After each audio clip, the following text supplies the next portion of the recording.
Hello and welcome to anybody who has stumbled by. I wanted to talk about the Eternals.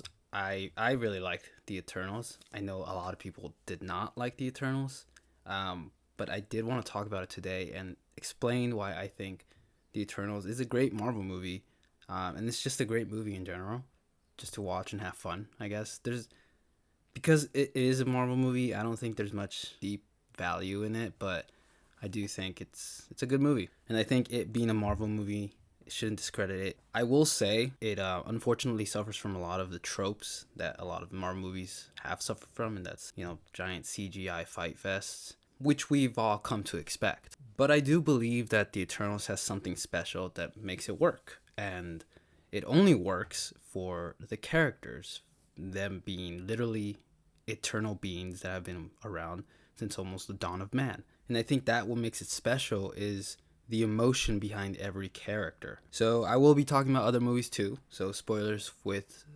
Spider-Man, Captain Marvel, and obviously the Eternals. Okay, so what do I mean with the emotion behind every character? I'm not talking about their personality, but saying that, I did enjoy every character's personality in this movie. I felt like everyone had their own spotlight without crowding everyone else, and I think for it being like a similar Avenger movie, I think every character was handled really well.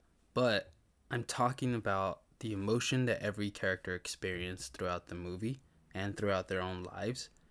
I enjoyed how it was brought to life. I'm a pretty emotional guy, so if a movie is able to bring some form of emotion out of me, then I think it did such a great job. So I said this earlier, but I think this movie works for who they are and they are presented to be. Literal internal beings who have been walking Earth for 7,000 years or so, who are still vulnerable to feelings, to emotions, to anger, to tension.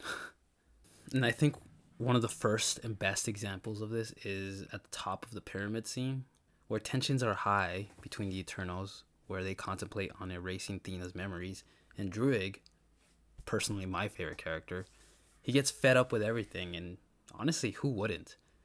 And I think that's a good example of emotion behind the character, a real emotion. Druid starts to cry, not out of sadness, but out of just tension, out of just frustration. And who wouldn't? If you had the power to stop so much bloodshed, yet you were constantly being told that you shouldn't, you couldn't, because it's not our place, I would feel extremely upset too. And I think Druid and that scene is such a good example of the emotion behind this movie and the emotion behind every character that they bring to the movie. And you know what? He does it anyway. You would expect in this situation he would listen to Ajak, but he does it. He does it anyway and he walks away. And it's such a real moment because it shows so much in a person. It shows turmoil, anger, frustration. It just shows so much emotion behind one character. And I think it's one of the best scenes in the entire movie. And then, by the way, the soundtrack that plays behind Druig walking down the pyramid, oh, dude, it's the most amazing thing ever. Kudos to Barry Keoghan. Sorry if I'm mispronouncing your name. I'm acting like he's watching this. He's not going to watch this. But kudos. He did such a good job playing Druig. He does a such good job playing these types of characters. In fact, I think this entire scene in South America is handled so well. I guess I should have started with this. But at the beginning of the scenes, it's very tense, especially because the Eternals want to do something about this situations and they just can't. And I think it's just handled very well with the whole conquistadors, especially for a Marvel movie where they like to keep things pretty toned down. And I think every character shows their own form of emotion in this scene. I think it's just shot, it's directed so well. I think every single actor did so well in this scene. And it's not just tension and frustration that is shown here. I love the fact that you can see Gilgamesh, his love for Athena, and everything about that 10-minute period is just done so well. And this entire time, Ikaris remains just stoic, and I absolutely love that because it says so much about his character at that moment, and it brings so much closure to his character at the end.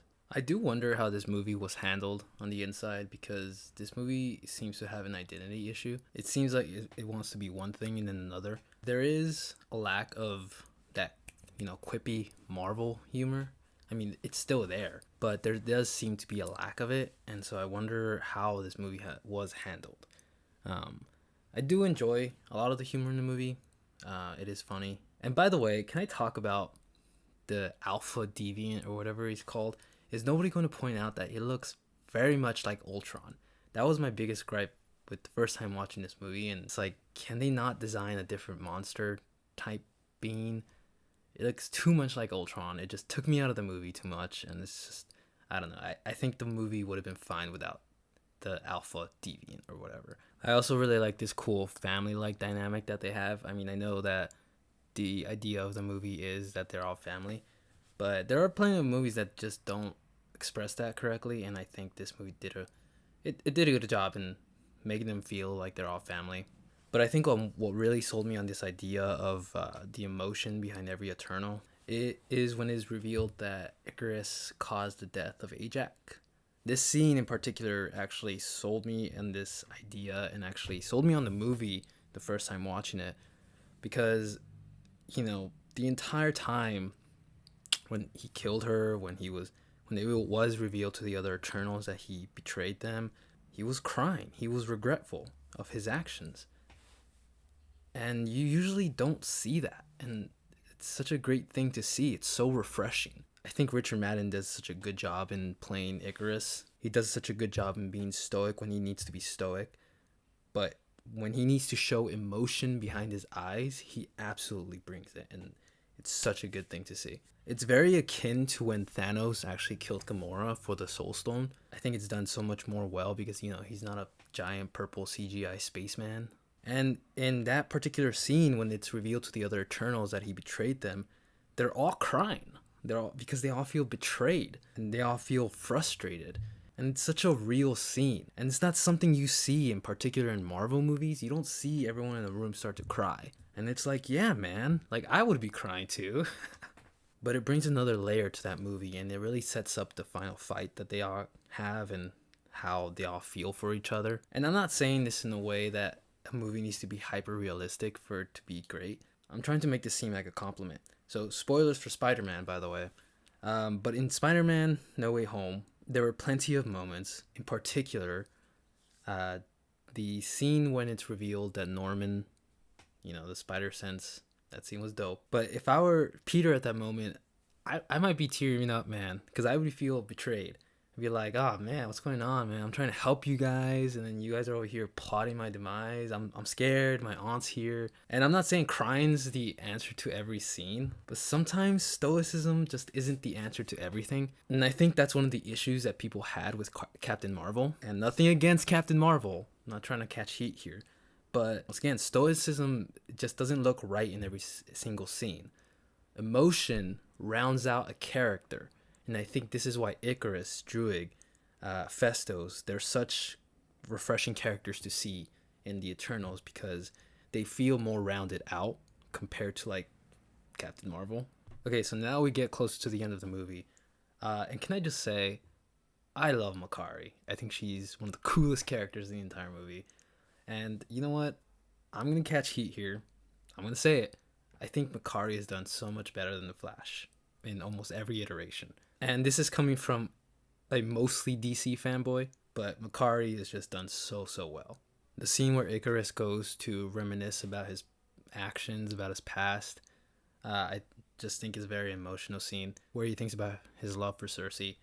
Maybe it's because I'm in a certain mindset right now, but it hit me a little hard, just them two, and although they're not together, the love that they share between each other. And it's great that this scene comes back into play later on in the movie, but that final scene, man, it's filled with ton of emotion. I love how it just comes full circle, and it's just Sersi and Ikaris don't fight it out. He stands there and the past just comes flooding back to him. He thinks about all the memories that he has shared with Sersi, and he just can't bring himself to do it.